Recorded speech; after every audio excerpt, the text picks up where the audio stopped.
저는 처음 이 집들을 딱 보고 이런 생각이 들었습니다. 어떻게 이렇게 산에다가 집을 지었지? 엄청 깊은 산입니다. 요 산의 끝자락, 맨 꼭대기예요. 거기다가 그것도 다 똑같이 생긴 집들을 굉장히 많이 지었습니다. 참 신기하죠. 자연은 뭐 두말할 것도 없죠. 너무 아름답고 좋습니다. 그런데 저는 이 집들을 보고 두 가지 질문이 생겼습니다. 첫 번째는 이 집을 지은 사람은 누구일까? 두 번째는 이 집을 지은 사람은 지금 괜찮을까? 그게 무슨 말이냐면 시골에 집을 많이 지었잖아요. 원래 이 땅도 그냥 맨 땅, 그냥 맨 산이었을 겁니다. 산 꼭대기에다가 집을 지었으니 토목공사비도 엄청 들었겠죠. 집 하나 짓는 게 아닙니다. 돈이 많이 들어왔을 거예요. 그리고 집을 10채 이상 지었으니 이 돈도 만만치 않은 투자였을 겁니다. 그래서 제가 이 집을 지은 분이 지금 괜찮을까라고 물어보는 것은 현재 경제적으로 괜찮을까라고 물어보는 겁니다. 물론 괜찮지 않죠. 지금 이 집들이 경매에 나와 있으니까요. 자, 그럼 첫 번째 질문으로 가보겠습니다. 이 집을 지은 사람은 누구일까? 간단하죠. 현재 경매 사건의 채무자 겸 소유자일 수도 있고, 만약에 현재 경매 사건의 채무자 겸 소유자가 이 집을 지은 사람이 아니고 만약에 매수한 사람이라면 최초의 건축주를 찾아보면 됩니다. 그래서 제가 등기하고 대장을 모두 확인을 해봤습니다. 확인을 해봤더니 현재 경매 사건의 채무자 겸 소유자가 이 산을, 이 땅을 구입을 해서 직접 여기다가 이 집들을 모두 지은 것입니다. 등기를 보니까 이 집을 지은 분이 강원도 영월군에 사시는 1945년생이신데요.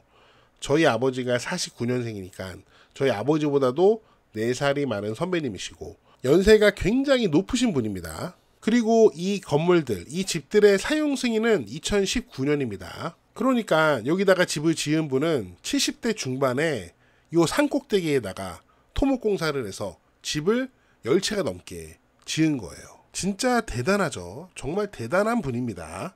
그런데 저는 이해가 되지 않는 부분이 있었습니다. 이건 제 편견일 수도 있는데 강원도 영월에 사시는 분이 자기 고향에다가, 여기가 영월이거든요, 자기가 사는 동네에다가 이렇게 무리해서 집을 지을까? 물론 제 편견입니다. 제 편견이 뭐냐면은 시골 사람들은 이렇게 무리를 해서 자기가 사는 곳에다가 집을 많이 짓지 않을 것 같다. 이거 왜냐면은 나중에 팔아야지 돈이 되는 거잖아요. 그래서 저는 개인적으로 이 땅을 사서 여기다가 집을 지은 분은 왠지 여기 분이 아닐 것 같다, 이 동네 분이 아닐 것 같다라는 생각이 들었어요. 물론 제 편견이 담겨있는 생각입니다. 토지 등기 요약을 보면 이분께서 2007년, 2008년도에 여러 사람이 갖고 있던 땅들을 모두 다 매입을 해서 온전히 자기 소유로 이 땅을 만들었습니다. 당시에는 이분이 60대 초반이었겠죠. 토지 등기를 가만히 보니까 원래 이분이 서울 강남구에 사시던 분이었더만요. 원래 이분이 서울 출신인지 아니면 영월이 고향인데 서울에 살다가 다시 고향으로 내려와서 집을 진 건지, 아니면 다른 뭐 전라도나 경상도 출신인데 서울에 살다가 강원도 영월에 자리를 잡고 싶어서 집을 지은 건지는 뭐 저는 모르겠습니다. 등기가 거기까지 말하고 있지 않으니까요. 아무튼 우리가 등기 기록을 통해서 알 수 있는 거는 이분이 원래 서울 강남구에 사셨구나, 그걸 알 수 있다는 거죠. 제가 궁금해서 이 주소를 한번 찾아봤습니다. 찾아보니까 이렇게 멋진 서울 강남 한복판에 있는 멋진 건물이 나오더라고요. 1층, 2층, 3층짜리 상가 건물이네요. 이 건물을 보니까 또 궁금했습니다. 혹시 이 강남에 있는 건물도 영월에 집을 지은 분, 그분 건가? 궁금해서 건축물 대장을 찾아봤죠. 찾아보니까 현재 소유자는 69년생, 72년생으로 젊은 분들이었고 영월에 집을 지은 분은 이 집 소유자는 아니었습니다. 그런데 말입니다, 이 강남에 있는 상가 건물의 건축주가 바로 그분이더라고요. 그러니까 현재 경매 사건의 채무자 겸 소유자께서는 젊은 시절이죠. 1995년이니까 젊은 시절에도 이렇게 서울 강남 한복판에다가 건물을 지어본 경험이 있으셨고, 또 그런 경험을 바탕으로 영월 이 산골짜기에다가 땅을 사서 또 토목공사를 해서 집을 멋지게 지은 게 아닐까 하는, 저는 약간 합리적인 추론을 할 수 있었습니다.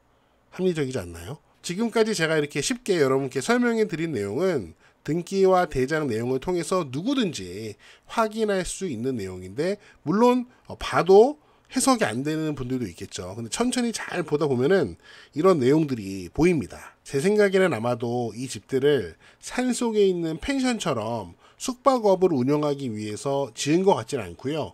아마도 분양을 목적으로 집을 지었던 것 같습니다. 왜냐면은 분양을 한 기록이 남아 있거든요. 자, 미쓰고 부동산에서 보겠습니다. 지금 이렇게 여기 보니까 산돌 자연 마을이라고 되어 있네요. 그리고 집이 10채가 넘는데 여기 파란색 동그라미가 현재 경매 물건입니다. 6개 있죠. 총 6채의 집이 경매로 나와 있고요. 여기 보시면은 빨간색 있죠. 빨간색으로 표시된 게 실거래가입니다. 실거래가. 그러니까 하나, 둘, 셋, 넷, 다섯, 여섯, 일곱, 8개. 집 8개는 분양이 된 거예요.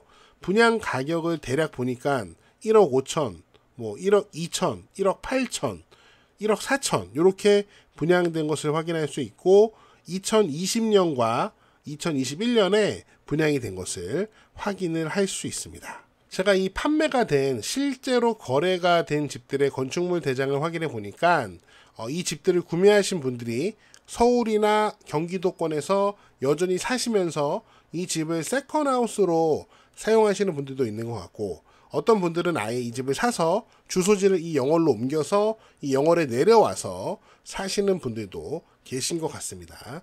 그러니까 여기는 세컨하우스도 있고 아예 상주하는 사람들도 있다, 이렇게 볼 수 있는 마을인 것 같아요. 실거래가 기준으로 여기서 가장 비싸게 거래된 집이 바로 맨 꼭대기에 있는 바로 이 집인데요. 실거래가가 이 집이 1억 5천입니다. 근데 제가 보니까 여기 있는 집들은 다 이렇게 하늘 위에 떠 있습니다. 엄청나게 떠 있고 위로 올라오면 올수록 집들이 더 떠 있어요. 그러다 보니까 계단이 상당히 많습니다. 제가 또 찾아보니까 요 맨 위에 집을 구매하신 분은 저희 어머니랑 동갑이시더라고요. 연세가 높으신 건데 계단 이렇게 많은 거 아직 괜찮으신가 봅니다. 지금 현재 경매에 나와 있는 요 앞쪽 집들을 보면은 여기 있는 이 집들인데 여기는 계단이 많지 않거든요. 계단이 많지는 않습니다. 물론 저 위에가 내려다보는 전망이 더 멋지긴 하겠죠. 하지만 여기도 전망은 나쁘진 않습니다. 뭐 다리 아프신 분들은 이 앞쪽 집이 더 낫지 않을까 하는 생각이 저는 개인적으로 드는데, 현재 경매 물건들의 가격을 보면은 뭐 6,200만원, 6,000만원, 6,300, 7,100만원, 7,100만원 등으로 주변의 실거래가 1억 5천, 1억 2천, 1억 8천보다는 훨씬 더 저렴합니다. 거의 절반도 안 되는 가격으로 경매가 진행되고 있다고 볼 수 있죠.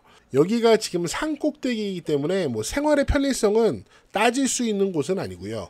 자연 하나만 보고 들어가는 전원주택이라고 생각하셔야 될 것 같아요. 아무튼 주변 실거래가보다 현재 가격이 많이 싸기 때문에 내가 자연만 본다, 그런 분들한테는 또 좋은 선택이 될 수도 있는 집이 될 수 있어요. 경매 개요 간단하게 보겠습니다. 이렇게 관련 물건이 6개가 있습니다. 집이 6개가 나와 있고, 지금 토지 면적은 물건마다 좀 다르긴 하지만 120평에서 140평, 건물은 23평에서 28평 정도 됩니다.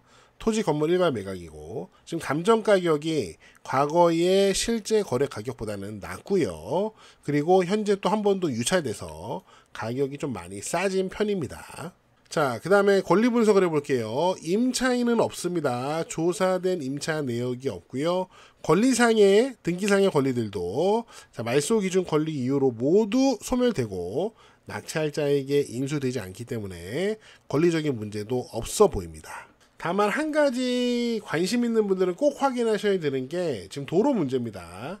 지금 미쓰고 부동산에서 국공유지 필터를 적용해 놓은 상황인데, 뭐 여기까지는 아마도 뭐 길이 있을 것 같아요. 뭐 길은 다 있습니다. 그런데 지금 이 길 있잖아요. 마을길. 요 마을길은 경매 매각에 지분으로도 포함되어 있지 않아요. 지금 보니까 한 사람이 이 땅을 가지고 있잖아요. 분명히 아마 우리가 계속 살펴봤던 이 집을, 이 땅을 사서 집 지은 분, 그분이 갖고 있는 땅일 겁니다. 그런데 이 땅이 경매 매각에 전혀 지분으로도 포함이 되어 있지 않기 때문에 이 도로 사용에 대해서 좀 알아보시고 입찰을 하시는 게 바람직할 것 같습니다. 이 집을 지은 사람은 누구일까 라는 궁금증으로부터 제가 이 경매 물건을 분석을 해봤는데요. 저는 진짜 이렇게 연세가 높은 분인 걸 보고 정말 깜짝 놀랐습니다. 결과적으로 보면은 70대 중반에 이 집들을 다 진 거예요. 사람마다 보는 관점은 다를 수 있겠지만 저는 와 정말 대단하시다. 물론 저는 아직 젊어서 제가 70대의 삶을 상상할 수가 없습니다. 그런데 제가 그냥 막연하게 추측을 해보기에는 젊은 사람보다 70대가 되면은 도전 정신도 좀 떨어지고 용기도 좀 적어지지 않을까 싶은데, 이 집을 지은 분은 70대에 과감하게 이렇게 집을 지은 거 보면은 정말 용기, 배짱 하나는 대단한 분이다 라는 생각이 저는 좀 듭니다. 또 한편으로는 저도 나중에 나이가 들었을 때 저 정도 배짱을 가진 70대가 될 수 있을까? 저는 못할 것 같아요. 자, 여러분은 어떻게 보셨나요? 여러분의 다양한 의견을 댓글로 남겨주시고요. 저는 다음 영상에서 더 재미있고 유익한 내용으로 돌아오겠습니다. 여러분, See you again!